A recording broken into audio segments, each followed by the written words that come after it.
우리 주대표와 우리 복음 캠페인 같이 하겠습니다. 복음으로 교회를 새롭게, 세상을 이롭게, 복음으로 가정을 세우겠습니다. 복음으로 전도하고 선교하겠습니다. 복음으로 세상을 섬기겠습니다. 아멘. 이번 주 묵상 말씀 히브리서 11장 1절 2절 우리 세 번 같이 하겠습니다. 믿음은 바라는 것들의 실상이요 보이지 않는 것들의 증거니 선진들이 이로써 증거를 얻었느니라. 믿음은 바라는 것들의 실상이요 보이지 않는 것들의 증거니 선진들이 이로써 증거를 얻었느니라. 믿음은 바라는 것들의 실상이요 보이지 않는 것들의 증거니 선진들이 이로써 증거를 얻었느니라. 아멘. 하나님께서 오늘 우리에게 주시는 말씀은 다니엘서 7장 15절에서 28절까지 말씀입니다. 자, 오늘 본문을 통해서 어려워도 가야 한다 라는 제목으로 오늘 말씀의 은혜를 같이 나누겠습니다. 여러분, 인생은 길을 가는 것과 같다라고 얘기할 수 있습니다. 여러분, 두 가지 길이 있다면 어떤 길을 선택하시겠습니까? 하나는 평안한 길입니다. 그런데 그 끝은 멸망이에요. 하나는 어려운 길입니다. 그런데 그 끝은 생명이에요. 어떤 길을 가시겠어요? 당연히 두 번째, 생명의 길을 가야 됩니다. 지금 당장은 어려워도 그 길이 가는 길이 어려움이 많다고 하더라도 그 끝이 중요한 거죠. 아무리 지금 넓은 길이고 편안한 길이고 남들이 많은 길이라고 할지라도 그 끝이 사망이면, 그 끝에 생명이 없으면 그 길은 절대로 가서는 안 되는 것입니다. 존 버녀는 철로역정이라는 소설을 써서 신앙인의 그 삶을 이렇게 우화적으로 이렇게 표현을 했습니다. 원제는 더 필그림스 프로그레스인데 그러니까 순례자의 여정이다라는 얘기예요. 근데 이것을 이제 우리 한자로 번역할 때는 철로역정이라는 말로 조금 더 이제 설명을 덧붙인 것입니다. 그러니까 천국으로 가는 그 길에 여러 가지 어려운 과정들을 얘기를 한 거예요. 그러니까 완성된 하나님의 나라에 이르기까지 우리가 하나님 나라에서 그 영광과 생명을 얻기까지 가는 길이 순탄하지만은 않다라는 것입니다. 우리 예수 믿고 아무 문제 없고 만사 형통하고 그 길을 약속받은 것이 아니라 그 어렵고 힘든 길을 그 소망 붙들고 가는 것입니다. 그게 신앙생활이에요. 그렇기 때문에 우리가 당장의 눈앞에 보이는 상황 가운데 항상 우리는 어려워도 생명의 길, 하나님이 원하시는 길, 진리의 길을 따라서 가는 것이 우리 신앙인의 마땅한 일이다라는 얘기입니다. 오늘 다니엘이 본 환상을 통해서 어려워도 진리의 길을 선택하여 가시는 저 여러분 되기를 주의 이름으로 축복합니다. 자, 다니엘이 자신이 본 환상으로 인해서 근심하게 되고 번민에 빠졌습니다. 자, 그 환상이 너무 무서워 보였기 때문에 그래요. 바다에서 나온 4마리 짐승의 모습이 이게 심상치 않아 보입니다. 그래서 다니엘은 이제 환상 속에서 그 천사에게 이 일의 진상을 물어봤습니다. 그랬더니 이 천사가 이 일에 대해서 아주 간단하게 설명을 해줬어요. 17절 18절 말씀 우리 같이 읽겠습니다. 그 네 큰 짐승은 세상에 일어날 네 왕이라 지극히 높으신 이의 성도들이 나를 얻으리니 그 누림이 영원하고 영원하고 영원하리라. 아멘. 자, 큰 네 짐승이 바다에서 올라오는 걸 봤는데 그것은 세상에 일어날 네 왕이다. 네 왕이라는 것은 더 쉽게 말하면은 4명의 왕을 얘기하는 것이 아니라 네 나라를 얘기하는 거예요. 자, 네 나라가 일어나는데 결국 결론적으로 18절에서는 뭐라고 말합니까? 그러나 하나님께서는 하나님의 나라를 성도들에게 그 영원한 나라를 받게 하신다. 이게 결론입니다. 앞으로 일어날 일, 그 짐승과 같은 네 나라가 일어난다. 네 제국이죠. 이 제국의 역사들이 일어나는 것을 보여주시고 그러나 최종적으로는 하나님 나라가 승리한다라는 것을 말씀해 주셨습니다. 자, 그런데 너무 간단하게 말해줬기 때문에 여기에 대해서 다니엘이 더 상세한 해석을 부탁을 했어요. 특히 이 네 번째 짐승에 대해서 물어봤습니다. 이 네 번째 짐승은 도대체 이 땅에 있는 그런 동물의 짐승의 모습이 아니었거든요. 처음에는 사자, 그 다음에는 곰, 그 다음에 표범이었는데 이 네 번째 짐승은 도대체 이 땅에 있는 짐승의 모양이 아니라 굉장히 더 무서운 모양이어서 그것에 대해서 집중적으로 물어봤어요. 천사가 조금 더 자세히 설명을 해주는데 이 네 번째 짐승에 대해서 얘기를 해줍니다. 자, 이 네 번째 짐승을 묘사한 내용이 이렇습니다. 이 네 번째 짐승의 이는 쇠로 되어 있고 발톱은 노수로 되어 있어서 모든 것을 먹고 모든 것을 부서뜨립니다. 그리고 나머지는 발로 밟아서 뭉개버립니다. 그리고 그 머리에는 뿔이 10개가 났어요. 뿔이 10개가 나 있는데 자세히 보니까 그 외에 또 다른 뿔이 나오자 그 앞에 있는 3개의 뿔이 빠졌습니다. 그래서 이 마지막에 난 이 11번째 뿔이 좀 특이합니다. 이 11번째 뿔이 눈도 있고 입도 있어서 큰 말을 하는 거예요. 앞에서도 말씀드렸지만 그의 오만함과 교만함을 나타낸다 그랬어요. 그런데 이 11번째 뿔이 하나님 나라 성도들과 싸워서 이기는 모습을 본 것입니다. 그러니까 그 어떤 나라가 일어나서 하나님의 성도들을 핍박한다는 것을 보여주는 거죠. 그런데 그게 끝이 아니었습니다. 옛적부터 항상 계신 이가 와서 지극히 높으신 이의 성도들, 하나님 나라 백성들의 이 원한을 풀어주시고 때가 이르니까 이 성도들이 하나님의 이 나라를 얻게 된다. 이렇게까지 조금 더 자세하게 설명을 해줬습니다. 그리고 이어서는 조금 더 자세히, 다시 더 자세히 23절부터 27절까지 다시 자세히 또 설명을 해줍니다. 자, 넷째 짐승은 땅의 넷째 나라, 네 번째 나라다 그랬습니다. 자, 이전의 다른 나라들보다 더 광대하게 천하를 삼키고 정복한다는 거예요. 그리고 머리에 난 10뿔은 그 나라에서 일어날 10명의 왕들이다. 이렇게 계속 설명을 해줬습니다. 그리고 한 뿔이 나서 앞에 3개 뿔을 빠지게 한다는 것은 새롭게 나타난 왕이 먼저 있던 새 왕을 제거한다. 이제 그런 의미다라고 설명을 해줬습니다. 그는 장차 이 11번째 뿔로 상징되는 그는 지극히 높으신 이를 말로 대적하고 교만한 말을 한다는 거죠. 또 지극히 높으신 이의 성도를 괴롭게 할 것이며 때와 법도를 고치려고 할 것이다 그랬습니다. 그래서 성도들은 그의 손에 붙임받아서 한 때와 두 때, 반 때를 지나게 된다. 그 정확한 시간은 알 수 없지만은 일정한 정해진 시간, 그러나 하나님의 영원한 시간에 비하면 아주 작은 시간 동안, 짧은 시간 동안 하나님 나라 성도들이 그의 손에 붙임받아서 고난을 당하게 될 것이다 라는 얘기예요. 자, 하지만 때가 되면 하나님의 심판이 시작됩니다. 그러면 그 11번째 뿔, 그 왕도 권세를 빼앗기게 되고 완전히 멸망할 것이다 그랬습니다. 그래서 결국 이 나라와 권세와 온 천하 나라들의 위세가 지극히 높으신 이의 성도들, 이 거룩한 백성에게 붙임받을 것이다. 그러니까 하나님의 백성들은 하나님의 나라를 얻는다는 거예요. 그 나라는 영원하고 영원하고 영원하다. 영원하고 모든 권세 있는 자들이 다 하나님을 섬기며 복종하게 될 것이다. 이게 천사가 해석해 준 말입니다. 앞에서 말씀드린 것처럼 그래서 이 네 마리의 짐승은 일어나는 제국의 역사를 미리 하나님께서 보여주신 것이다 그랬습니다. 이 환상을 본 것이 바벨론의 마지막 왕인 벨사살 왕 원년이라고 그랬고, 이 처음 짐승은 바벨론을 의미하고 두 번째 짐승은 메데, 세 번째 짐승은 바사, 그러니까 페르시아, 그리고 네 번째 짐승은 그리스다. 이렇게 우리가 역사를 통해서 확인할 수가 있는 겁니다.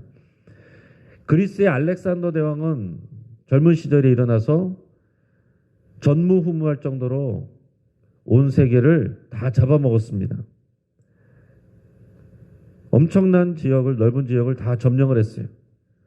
근데 그 정복 전쟁 중에 32살에 알 수 없는 질병에 의해서 일주일 만에 갑자기 죽었어요. 지금도 왜 죽었는지 정확한 이유를 알지 못합니다. 갑자기 이렇게 허망하게 죽었습니다.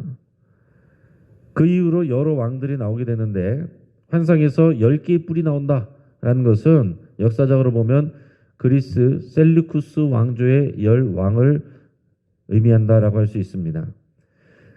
그리고 마지막 11번째 일어나는 이 뿔에 의해서 제거되는 3개의 뿔, 3왕은 역사적으로 보면 셀루쿠스 4세 그리고 그의 아들인 데메트리우스 그리고 안티오쿠스라고 할 수 있습니다.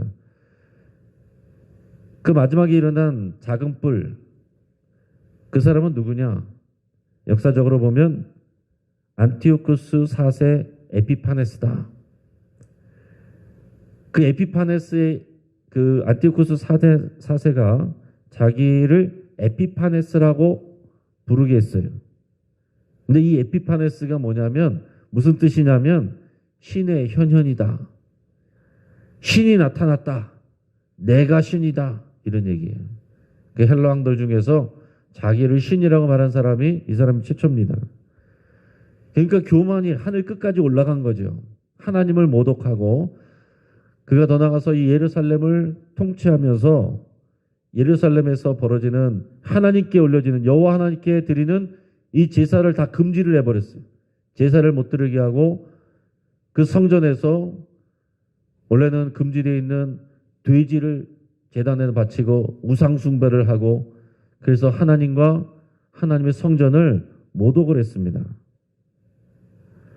그의 역사적으로 보면 주전 164년에 유다의 마카비라는 사람이 혁명을 일으켜서 셀루쿠스 왕조의 세력을 예루살렘에서 몰아내고 성전을 다시 회복한 그런 사건이 있습니다. 지금도 이것을 유대인들이 그들의 아주 큰 명절로 지키는데 그것을 수전절이라고 그래요. 지금도 자랑스럽게 여기고 기념하고 있습니다. 자, 하지만 그것도 이제 잠시였어요. 한 100여 년 되는 역사이고 그 이후로 이 그리스와 로마의 지배가 이어졌습니다. 유다 백성들의 고통스러운 삶이 계속됐어요. 자, 그럼에도 불구하고 하나님이 보여주신 이 환상은 결국 뭘 얘기합니까? 이 제국의 역사들이 이어질 것이지만 하나님의 심판의 때가 이를 것이고 결국 마지막에 하나님의 백성들은 이 하나님의 나라를 얻을 것이다. 그 나라는 영원하고 영원하고 영원한데 모든 세상의 위세들이 그 다스리는 자 우리 주님 앞에서 엎드려 경배하게 될 것이다. 그 나라에 이르게 되고 하나님의 백성들은 상급과 영광을 받게 될 것이다 라는 것을 메시지로 하나님께서 미리 이 바벨론 왕 때에 미리 보여줬다라는 얘기예요. 그러니까 그 당시에 다니엘은 우리는 역사적으로 어떤 일이 일어난지를 아니까 그냥 그런가 보다 하고 어차피 다 옛날 얘기니까 당연한 것 같지만 바벨론 시대의 다니엘에게 그 이후에 일어날 일들을 역사적으로 하나님께서 다 말씀해 주셨고 이것이 그렇게 이루어졌다라는 얘기입니다. 역사적으로 일어날 일들을 하나님께서 간단하게 설명해 보여주시기 위해서 이런 그림으로 환상으로 말씀해 주셨다는 거예요. 자, 여기에 대해서 다니엘이 어떤 반응을 보였는지 마지막 28절 같이 한번 읽어보겠습니다. 그 말이 이에 그친지라 나 다니엘은 중심에 번민하였으며 내 얼굴빛이 변하였으나 내가 이 일을 마음에 간직하였느니라. 아멘. 자, 천사의 말을 들었고 해석을 들었고 그러니까 어떤 얘기입니까? 고난의 시대들이 이어질 것이다. 짐승과 같은 제국의 왕들이 일어나서 결국 이 유다는 남유다는 예루살렘은 계속 외세의 제국의 통치를 받아요. 고통을 받습니다. 마음껏 신앙생활할 수 없는 그런 시대를 살아가게 됩니다. 점점 박해가 심해질 것입니다. 그러나 하나님께서 보여주시고자 하는 건 뭐예요? 결국은 하나님의 나라가 승리하니 그 믿음을 가지고 살아라라는 것이겠죠. 물론 다니엘은 그 하나님의 나라를 완성되는 걸 보지 못합니다.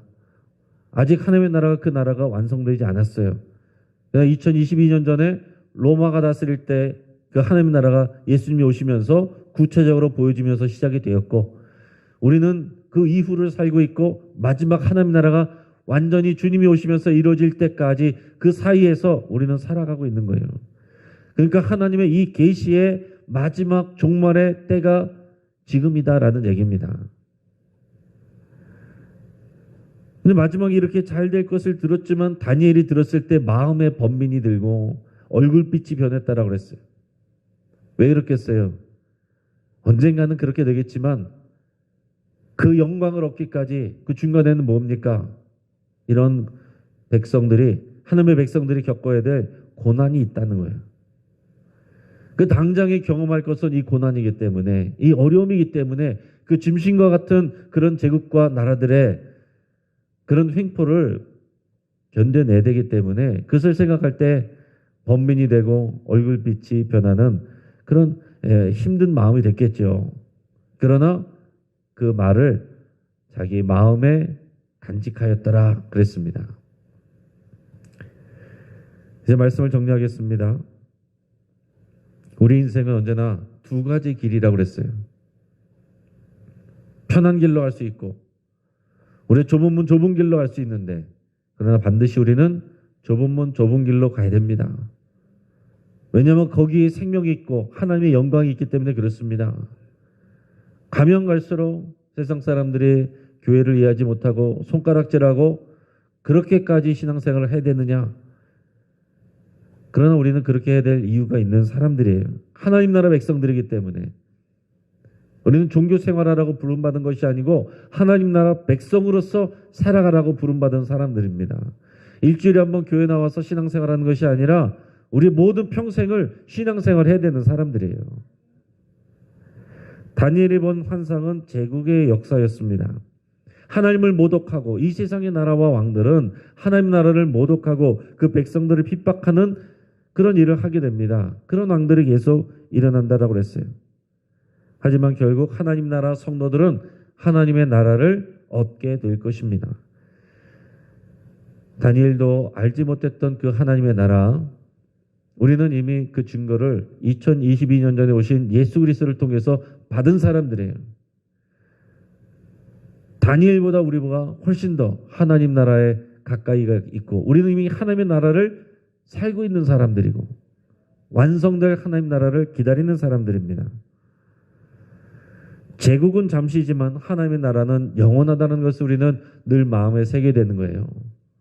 당장 눈에 보이는 현실에 우리가 타협하지 않고 하나님 나라 백성으로서 가야 할 길과 그 가치를 추구해야 된다라는 얘기입니다.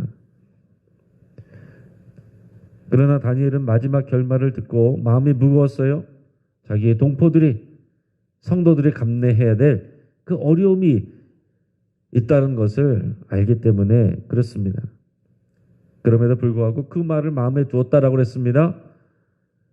좋은 일이 있을 거다, 이것만 마음에 둔 게 아니죠. 당장에 어려움도 있을 것이라는 것을 마음에 같이 둔 것입니다.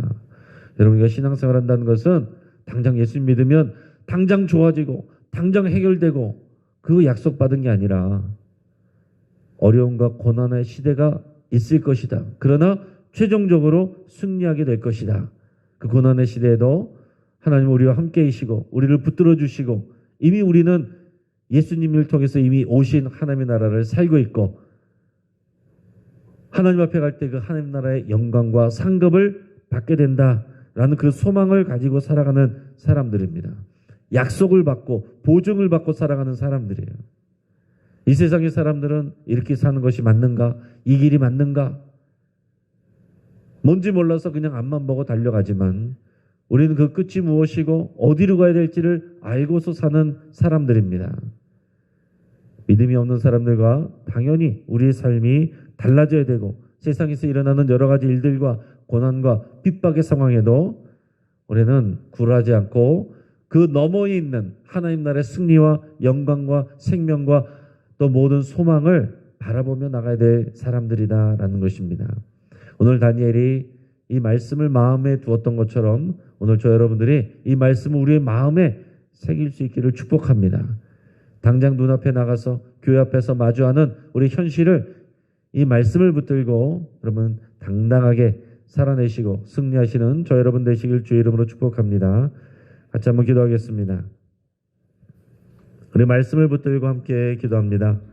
내가 어떤 어려움이 있어도 내가 생명의 길, 진리의 길을 선택하겠습니다. 여러분 이렇게 결단하시기를 바랍니다.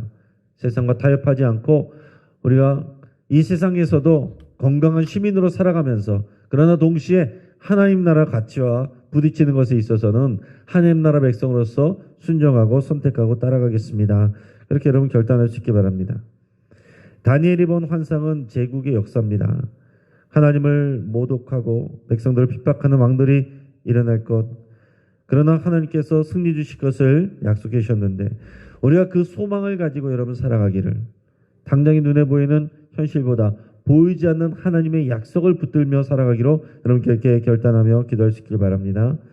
우리 수험생들을 위해서 함께 기도하겠습니다. 우리 김진영, 서정훈, 안치원, 윤석찬, 이주영, 이주희, 최희음, 하태은, 우리 귀한 우리 자녀들을 위해서 같이 기도해 주시고 또 우리 주변의 환우들을 위해서 같이 기도하시고 마지막으로 우리 박해받는 그리스도인들을 위해서 함께 기도하겠습니다.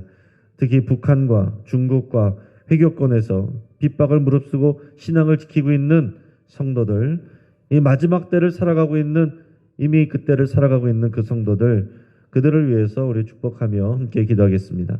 우리가 주여 한번 부르짖고 합심해서 함께 기도하겠습니다. 주여.